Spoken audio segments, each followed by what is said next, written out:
Most people who knew Baptista Trewthen agreed that there was nothing in her to love, and nothing in her to hate. She did not seem to feel very strongly about anything. Since her birth, she had lived on St. Maria's, an island off the southwest coast of England. Her father, a farmer, had spent a lot of money on sending her to school on the mainland. At 19, she studied at a training college for teachers, and at 21, she found a teaching job in a town called Tor-upon-Sea, on the mainland coast. Baptista taught the children as well as she could, but after a year had passed, she seemed worried about something. Mrs. Wace, her landlady, noticed the change in the young woman and asked her what the matter was. "It has nothing to do with the town, or you," replied Miss Trewthen. She seemed reluctant to say more. "Then, is it the pay?" "No, it isn't the pay." "Is it something that you've heard from home, my dear?" Baptista was silent for a few moments. Then she said, "It's Mr. Hedagon, David Hedagon. He's an old neighbour of ours on St. Maria's, with no wife or family at all. When I was a child, he used to say he wanted to marry me one day. Now I'm a woman, it's no longer a joke, and he really wishes to do it. And my parents say I can't do better than have him." "Has he a lot of money?" "Yes, he's the richest man that we know." "How much older than you is he?" 20 years, maybe more." "And is he, perhaps, an unpleasant man?" "No, he's not unpleasant." "Well, child, all I can say is this. Don't accept this engagement if it doesn't please you. You're comfortable here in my house, I hope, and I like having you here." "Thank you, Mrs. Wace. You're very kind to me. But here comes my difficulty. I don't like teaching." "Ah, you're surprised. That's because I've hidden it from everyone." "Well, I really hate school. The children are awful little things who make trouble all day long. But even they are not as bad as the inspector. For the 3 months before his visit, I woke up several times every night, worrying about it. It's so difficult knowing what to teach and what to leave untaught. I think father and mother are right. They say I'll never be a good teacher if I don't like the work, so I should marry Mr. Hedagon, and then I won't need to work. I don't know what to do, Mrs. Wace. I like him better than teaching, but I don't like him enough to marry him."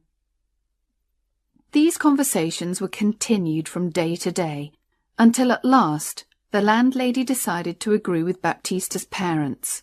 "Life will be much easier for you, my dear," she told her young friend, "if you marry this rich neighbour." In April, Baptista went home to St. Maria's for a short holiday, and when she returned, she seemed calmer. "I have agreed to have him as my husband, so that's the end of it," she told Mrs. Wace. In the next few months, letters passed between Baptista and Mr. Hedagon, but the girl preferred not to discuss her engagement with Mrs. Wace. Later, she told her that she was leaving her job at the end of July, and the wedding was arranged for the first Wednesday in August. When the end of July arrived, Baptista was in no hurry to return home to the island. She was not planning to buy any special clothes for the wedding, and her parents were making all the other arrangements, so she did not leave Tor-upon-Sea until the Saturday before her wedding. She travelled by train to the town of Pen Zephyr, but when she arrived, she found that the boat to St. Maria's had left early, and there was no other boat until Tuesday. "I'll have to stay here until then," she thought. "It's too far to go back to Mrs. Wace's." She did not seem to mind this. In fact, she was almost happy to wait another 3 nights before seeing her future husband. She found a room in a small hotel, took her luggage there, then went out for a walk round the town. "Baptista! Yes, Baptista, it is!"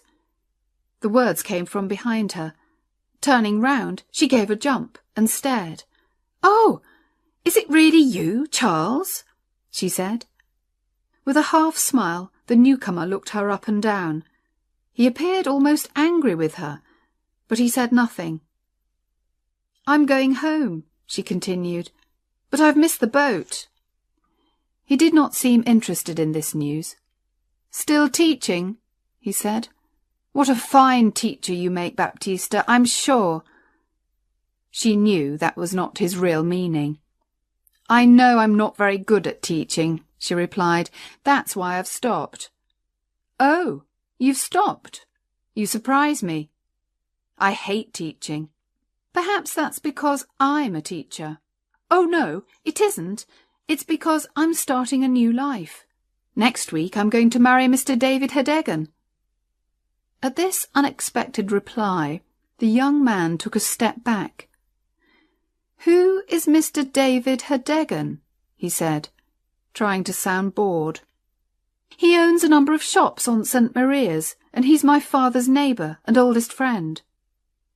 "So, no longer a school teacher, just a shopkeeper's wife.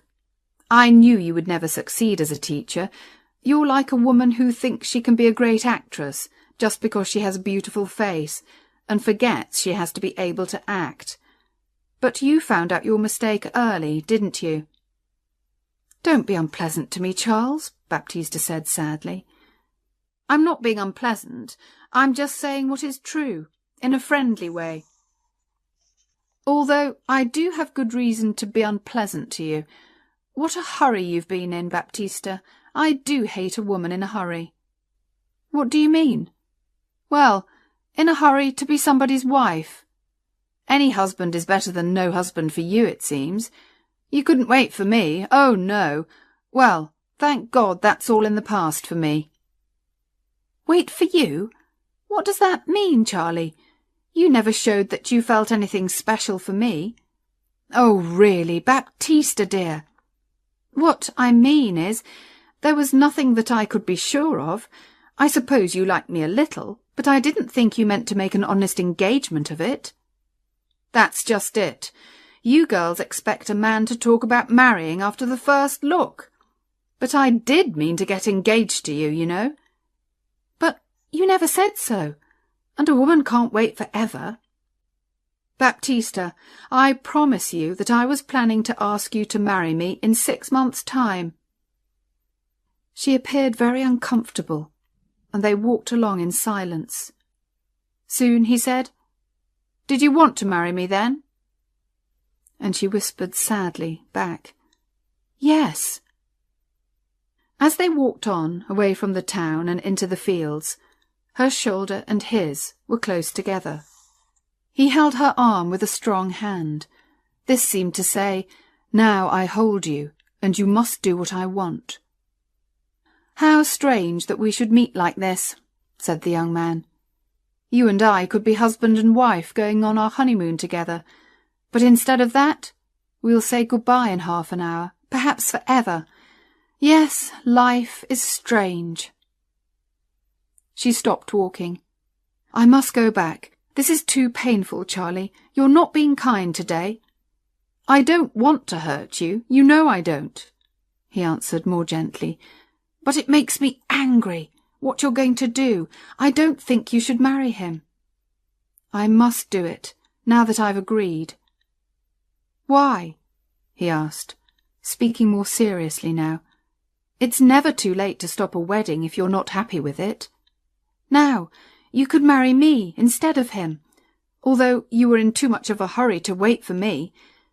"Oh, it isn't possible to think of that," she cried, shaking her head. "At home, everything will be ready for the wedding." "If we marry, it must be at once. This evening, you can come back with me to Trufal, the town where I live. We can get married there on Tuesday, and then no Mr. David Hedegan or anyone else can take you away from me." "But I must go home on the Tuesday boat," she said, worriedly. "What will they think if I don't arrive?" "You can go home on that boat just the same. The only difference is that I'll go with you. You'll tell your parents that you've married a young man with a good job, someone that you met at training college. When I meet them, they'll accept that we're married and it can't be changed, and you won't be miserable forever as the wife of an awful old man. Now, honestly, you do like me best, don't you, Baptista?" "Yes," she whispered. "Then we will do what I say." That same afternoon, Charles Stow and Baptista Trewthen travelled by train to the town of Trufal. Charles was, surprisingly, very careful of appearances and found a room for Baptista in a different house from where he was staying. On Sunday, they went to church and then walked around the town. On Monday, Charles made the arrangements, and by 9 o'clock on Tuesday morning, they were husband and wife. For the first time in her life, Baptista had gone against her parents' wishes. She went cold with fear when she thought of their first meeting with her new husband. But she felt she had to tell them as soon as possible, and now the most important thing was to get home to St. Maria's. So, in a great hurry, they packed their bags and caught the train to Penzeffer. They arrived 2 hours before the boat left, so, to pass the time, they decided to walk along the cliffs a little way. It was a hot summer day, and Charles wanted to have a swim in the sea. Baptista did not like the idea of sitting alone while he swam. "But I'll only be a quarter of an hour," Charles said, and Baptista passively accepted this. She sat high up on the cliffs and watched him go down a footpath, disappear, appear again, and run across the beach to the sea. She watched him for a moment, then stared out to sea, thinking about her family. They were probably not worried about her because she had sometimes missed the boat before, but they were expecting her to arrive today and to marry David Hedegan tomorrow. "How angry Father will be," she thought miserably, "and Mother will say I've made a terrible mistake. I almost wish I hadn't married Charles in that moment of madness. Oh dear, what have I done?" This made her think of her new husband, and she turned to look for him. He did not appear to be in the sea any more, and she could not see him on the beach. By this time she was frightened, and she climbed down the path as quickly as her shaking legs could manage. On the beach she called 2 men to help her, but they said they could see nothing at all in the water. Soon she found the place where Charles had left his clothes, but by now the sea had carried them away. For a few minutes she stood there without moving. There was only one way to explain this sudden disappearance. Her husband had drowned. And as she stood there, it began to seem like a terrible dream, and the last 3 days of her life with Charles seemed to disappear. She even had difficulty in remembering his face. How unexpected it was, meeting him that day, she thought. And the wedding, did I really agree to it? Are we really married? It all happened so fast. She began to cry, still standing there on the beach. She did not know what to do, or even what to think.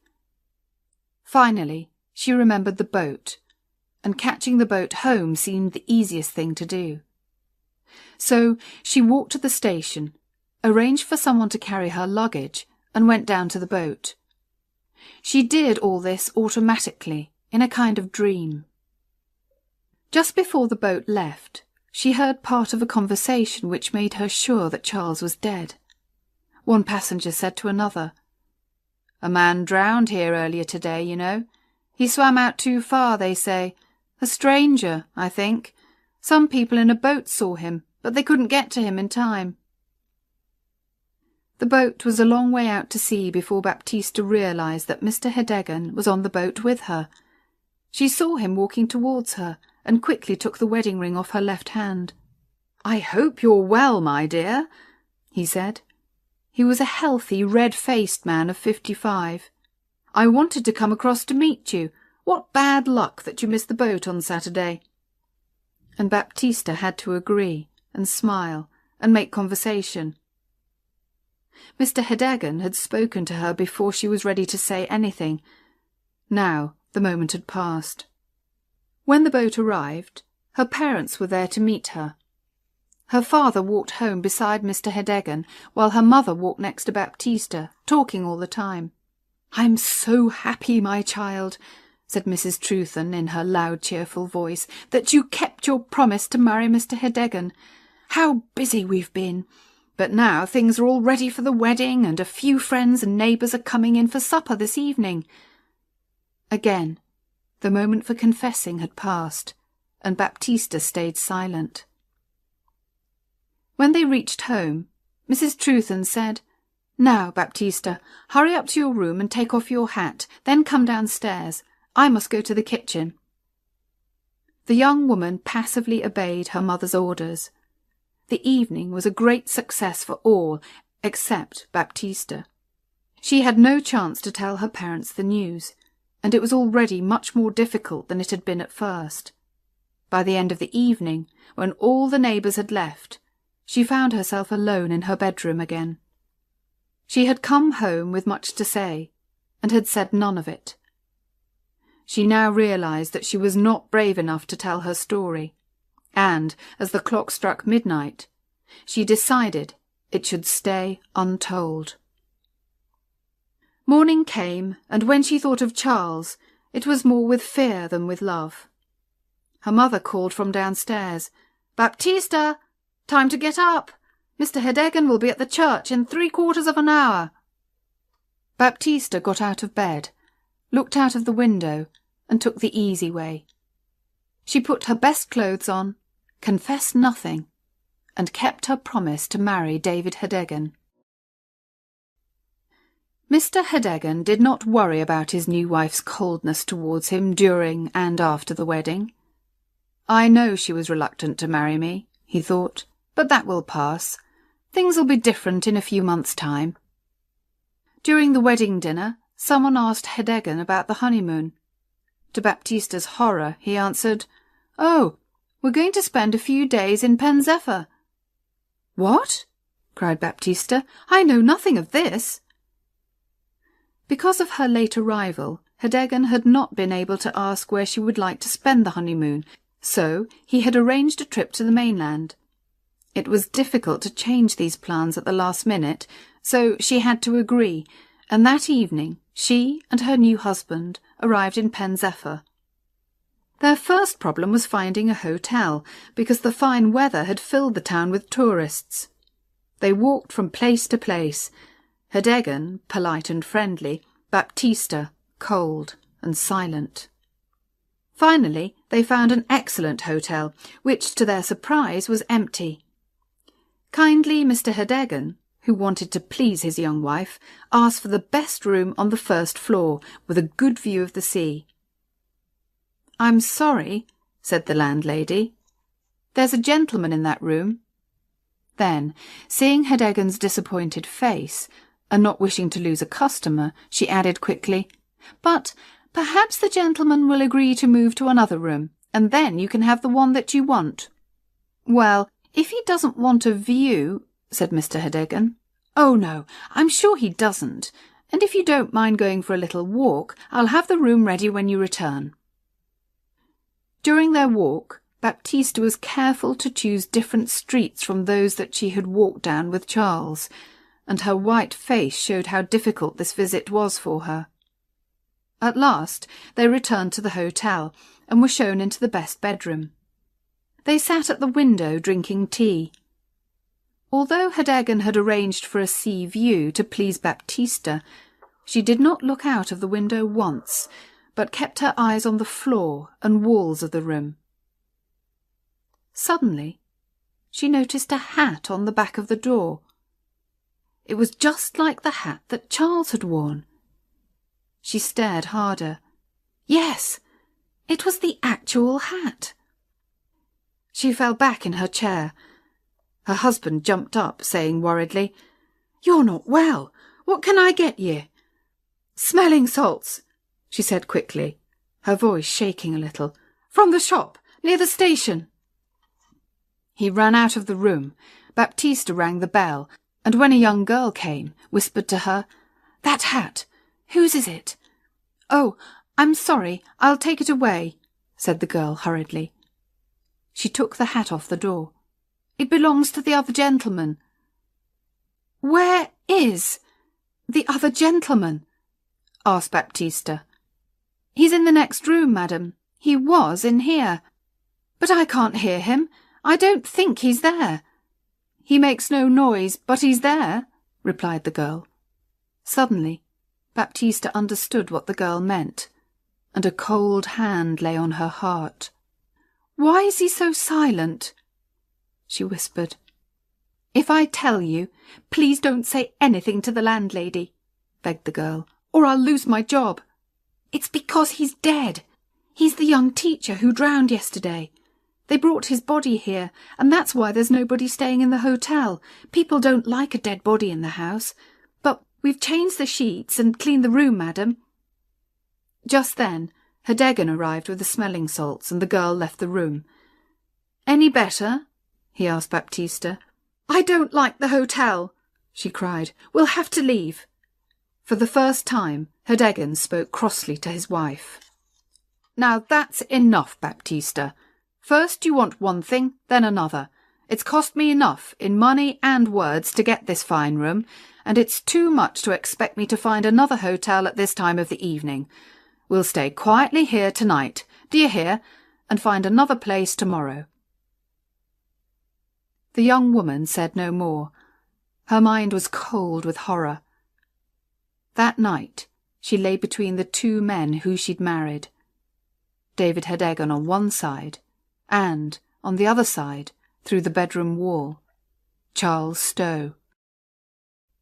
Mr. and Mrs. Hedegan both felt the honeymoon was not a success. They were happy to return to the island and start married life together in David Hedegan's large house. Baptista soon became as calm and passive as she had been before. She even smiled when neighbours called her Mrs. Hedegan, and she began to enjoy the comfortable life that a rich husband could offer her. She did nothing at all to stop people finding out about her first marriage to Charles Stow, although there was always a danger of that happening. One evening in September, when she was standing in her garden, a workman walked past along the road. He seemed to recognise her, and spoke to her in a friendly surprise. "What? Don't you know me?" he asked. "I'm afraid I don't," said Baptista. "I was your witness, madam. I was mending the church window when you and your young man came to get married. Don't you remember? The vicar called me to be a witness." Baptista looked quickly around.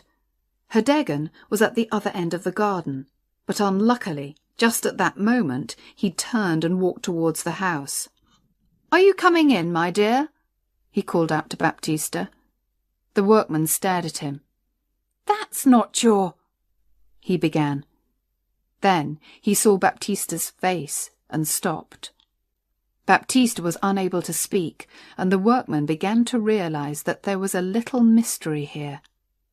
"I've been unlucky since then," he continued, still staring at Baptista's white face. "It's hard finding enough work to buy food for my wife and myself. Perhaps you could help me, because I once helped you." Baptista gave him some money and hoped never to see him again. But he was cleverer than he looked. By asking questions on the island and the mainland, he soon realised that Baptista had married one man on Tuesday and another man on Wednesday. He visited her again 2 days later. "It was a mystery to me, madam," he said, when she opened the door, "but now I understand it all. I want to tell you, madam, that I'm not a man to make trouble between husband and wife, but I'm going to get back to the mainland again, and I need a little more money. If your old man finds out about your first husband, I'm sure he won't like it, will he?" She knew he was right, and paid him what he wanted. A week later, the workman sent his wife to ask for more money, and again Baptista paid. But when there was a fourth visit, she refused to pay and shut the door in the man's surprised face. She knew she had to tell her husband everything. She liked him better now than she had done at first, and did not want to lose him. But her secret was no longer safe. she went to find him and said, "David, I have something to tell you." "Yes, my dear?" he said with a sigh. In the last week he had been less cheerful and had seemed worried about something. When they were both in the sitting room, she said, "David, perhaps you will hate me for this, but I must confess something that I've hidden from you. It happened before we were married, and it's about a lover." "I don't mind. In fact, I was hoping it was more than that." "Well, it was. I met my old lover by chance, and he asked me, and, well, I married him. We were coming here to tell you, but he drowned, and I said nothing about him, and then I married you, David, for peace and quietness. Now you'll be angry with me. I know you will." She spoke wildly and expected her husband to shout and scream, but instead the old man jumped up and began to dance happily around the room. "Oh, wonderful!" he cried. "How lucky! My dear Baptista, I see a way out of my difficulty. Ha ha!" "What do you mean?" she asked, afraid he had gone mad. "Oh, my dear, I've got something to confess too. You see, I was very friendly with a woman in Pen Zephyr for many years. Very friendly, you could say, and in the end I married her just before she died. I kept it secret, but people here are beginning to talk, and I've got 4 big girls to think of." "Oh, David, 4 daughters!" she cried in horror. "That's right, my dear. I'm sorry to say they haven't been to school at all. I'd like to bring them to live here with us, and I thought by marrying a teacher I could get someone to teach them, all for nothing. What do you think, Baptista?" 4 grown girls always around the house, and I hate teaching. It kills me. But I must do it. I can see that. I am punished for that moment of madness. I really am." Here the conversation ended. The next day Baptista had to welcome her husband's daughters into her home. They were not good-looking or intelligent or even well-dressed, and poor Baptista could only look forward to years of hard work with them. She went about sighing miserably, with no hope for the future. But when Herdegen asked her a month later, "How do you like 'em now?" her answer was unexpected. "Much better than at first," she said. "I may like them very much one day." And so began a more pleasant time for Baptista Herdegen. She had discovered what kind, gentle girls these unwelcome daughters were. At first she felt sorry for them, then grew to like them, and from liking she grew to love them. In the end they brought her and her husband closer together. And so Baptista and David were able to put the past behind them and find unexpected happiness in their married life.